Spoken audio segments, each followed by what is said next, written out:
Brazilian animation.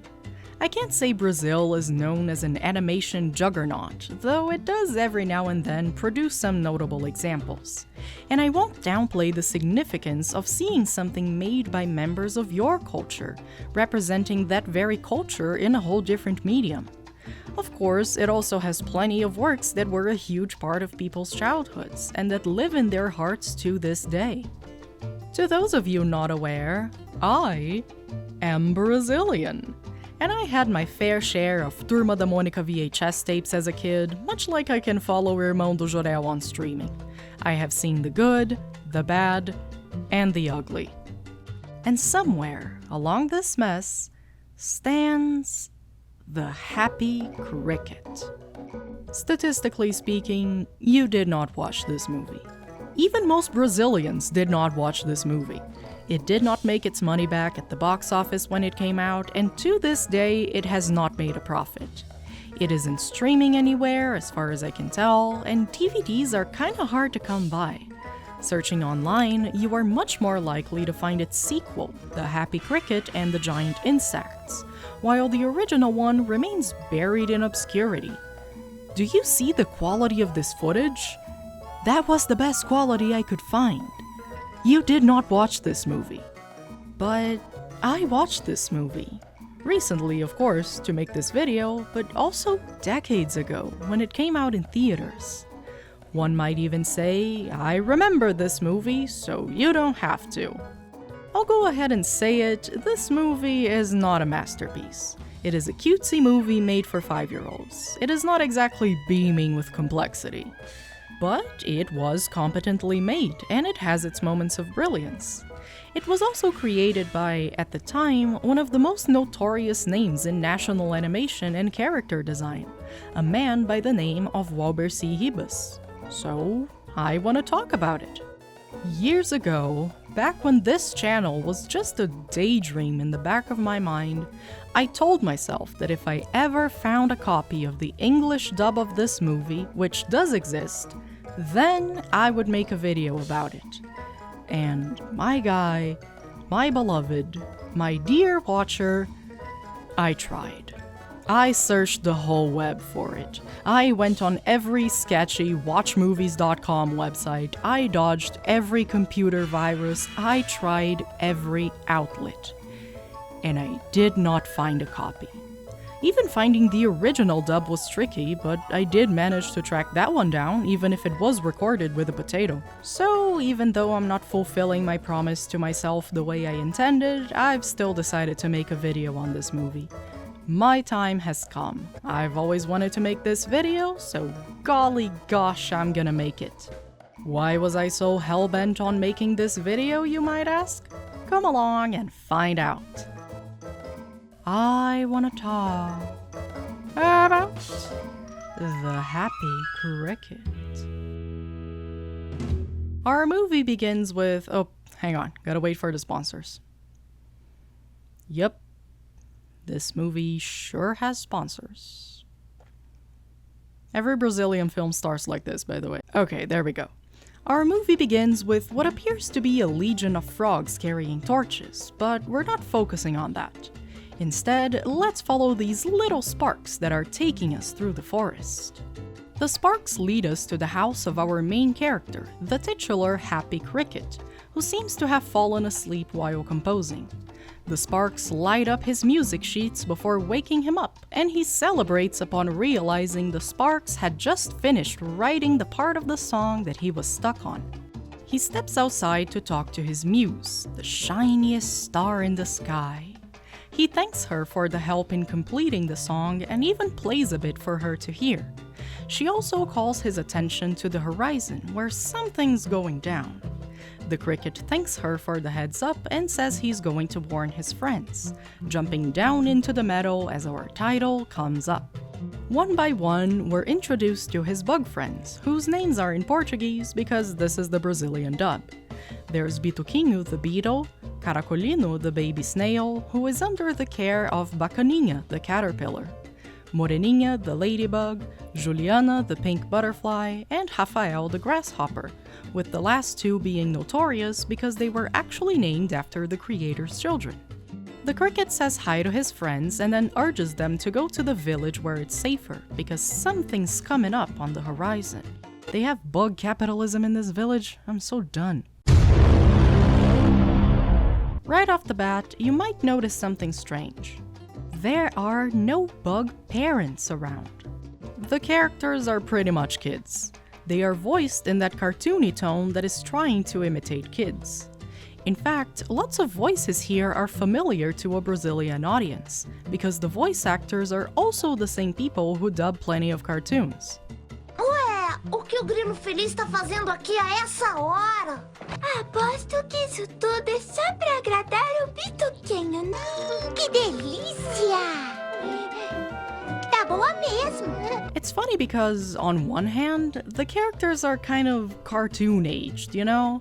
Like, their real age isn't relevant, you just assume they're old enough to be doing whatever it is they're doing, no matter how goofy they act or sound.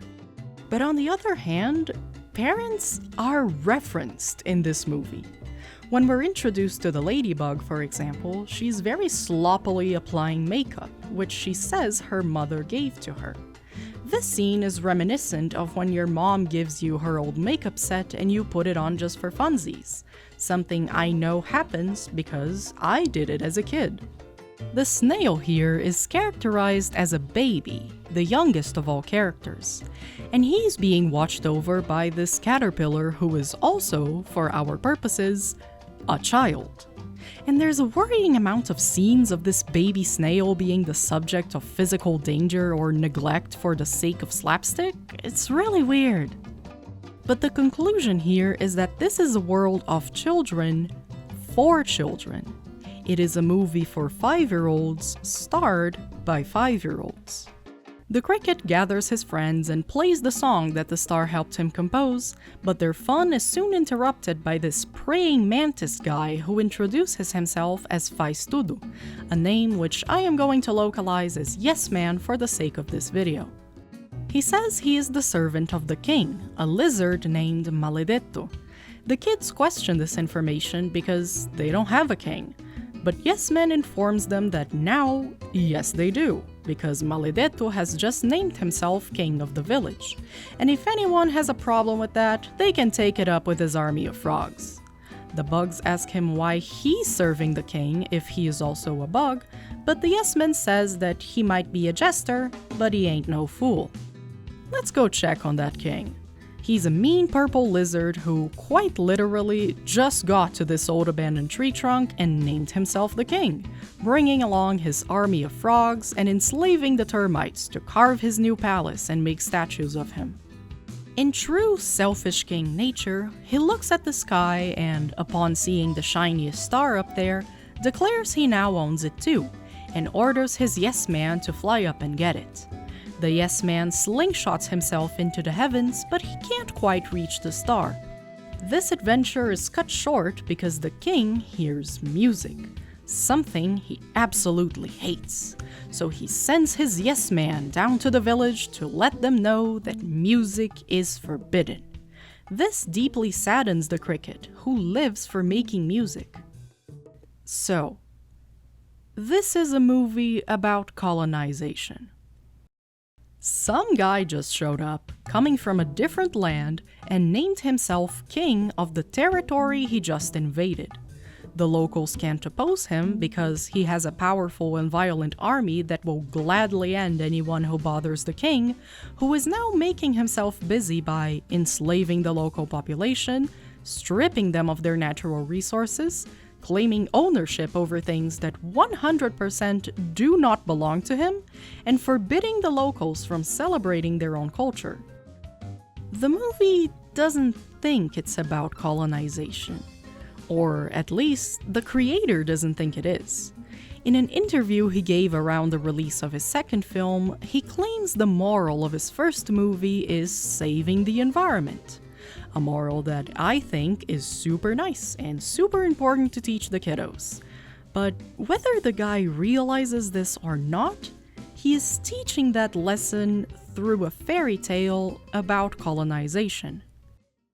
Back to our story, the cricket slumps down on the roots of a tree, but the star shines her light upon his guitar, urging him to keep playing. He answers the call of his muse and plays his cheerful tunes, making the star shine brighter and brighter. The cricket begs her to come down to earth so that they can play together, and the star seems more than willing to come. So, God sends his fairies to bring the star down to earth. Unfortunately, her descent is hindered by the cloud of pollution that has settled over the village ever since the king took over, so the star bounces on that black layer and falls into a deadly swamp. The kids now have to rescue the star, but for that, they need the help of a magical toucan who can fly them over the field of carnivorous plants that surrounds the area. They go in search of the toucan, coming across a bunch of diverse but unhelpful characters, until they finally find the guy, who gladly flies them over there. The toucan can't fly them directly into the swamp, as the spiky plants that rule it are poisonous to him, but he advises the kids to play their song, as music is the only thing that can defeat those plants. As they venture into the swamp, surely enough, the plants attack them. But after an intense and nearly deadly battle, the cricket manages to reach upon his guitar and play his merry tunes, saving the day and awakening the star. And now, I want you to bear with me for a second. Imagine you are a cricket. Just a measly cricket, confronted with all the life and splendor and colors that nature brings. Think of how it fills your heart and how you simply must sing to express your love for it. Imagine you catch the attention of a star, the shiniest star in the sky, the one you've been singing to all these years. Imagine the star loves your music, urges you to keep playing it, even helps you compose it when you get stuck.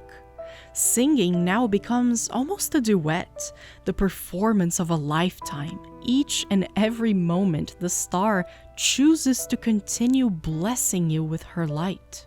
And this very star has descended upon your village, your beautiful earth, just to be with you, to play with you.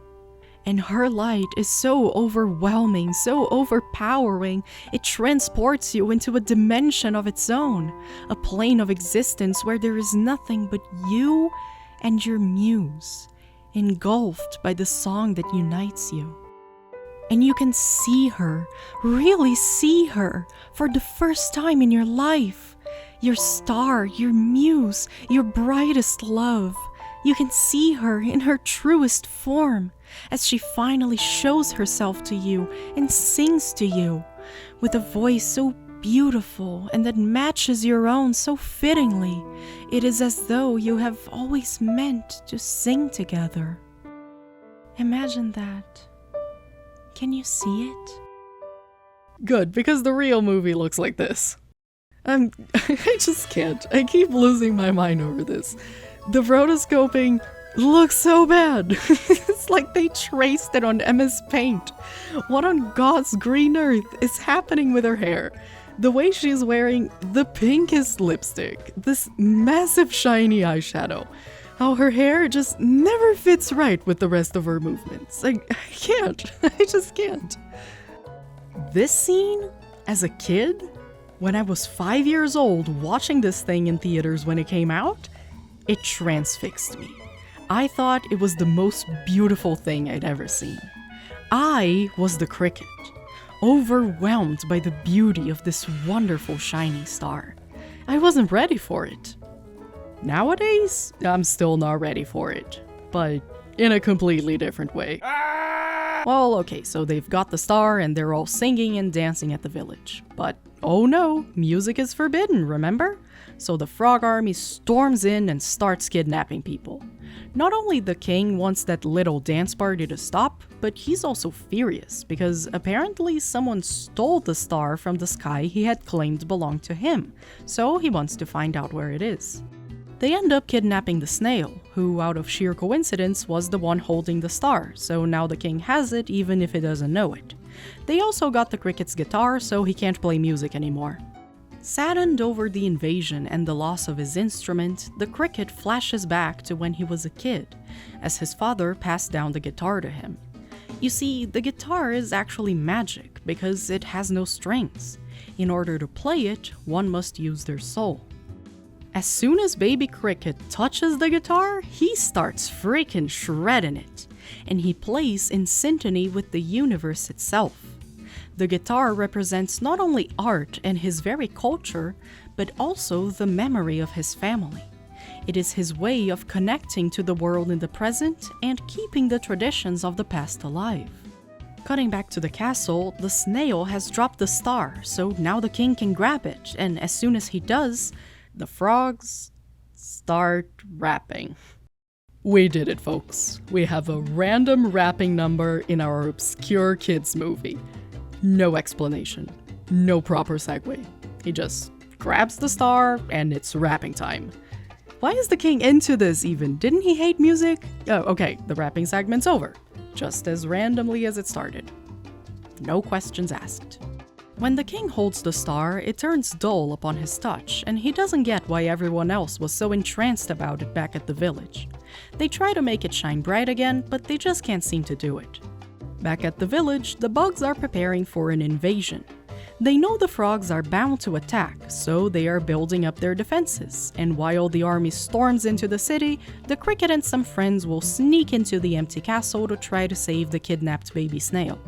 Their plan works out, with the frogs walking right into their defensive traps, and the cricket's gang manages to free all of the prisoners and get the guitar back. The king chases after them, but the cricket has a plan. He says he can make the star shine bright again, and he has the king hold it close to his eyes. When the cricket plays his tune, the star sure enough shines brighter than ever, blinding the king and sending him down the stump towards a fiery death. The other kids rescued the cricket by flying over on this terrifying clown head carcass that I forgot to bring up before, and they fly high upon the sky, where God sends his fairies to bring the star back to the heavens. His friends ask him why he is letting the star go, and the cricket concludes that the star should be admired by everybody, lighting up the night sky for all creatures to see. The star shines so bright it causes flowers to bloom all over the valley, reversing the deforestation brought by the king, and dozens of bugs fly around celebrating nature's splendor. And then the credits roll in beautiful Comic Sans. This movie is a gift. The film is made for 5-year-olds, I'm not denying that. It's fun and cutesy and colorful and works on fairy tale logic. The jokes are silly, the characters all speak in cartoony voices, and they draw out their lines like they're making extra sure even the slowest of toddlers can understand what they are saying. It's a very basic good versus evil story. The king is evil, and he has no deeper motivation for being evil. He just naturally hates music and wants to own everything. He is aligned with everything evil, such as slavery, violence, and pollution. He is mean, disrespectful, and wasteful, creating a culture of fear. The star, which represents everything that is good, turns dull on his hands, because he is evil.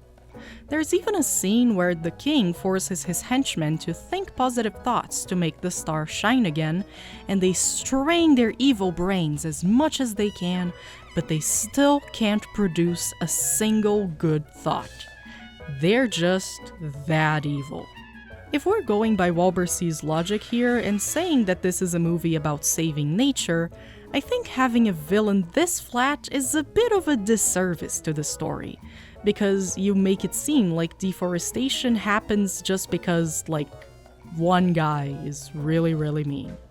But also, this is a film for 5-year-olds, so this is the level of complexity that they feel comfortable with tackling.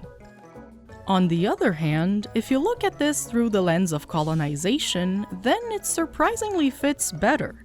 Because the things this very, very mean king does are much more closely aligned to what happens to colonized peoples in real life.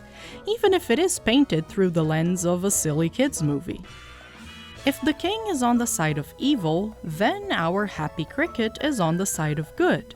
He supports love, friendship, freedom, and music.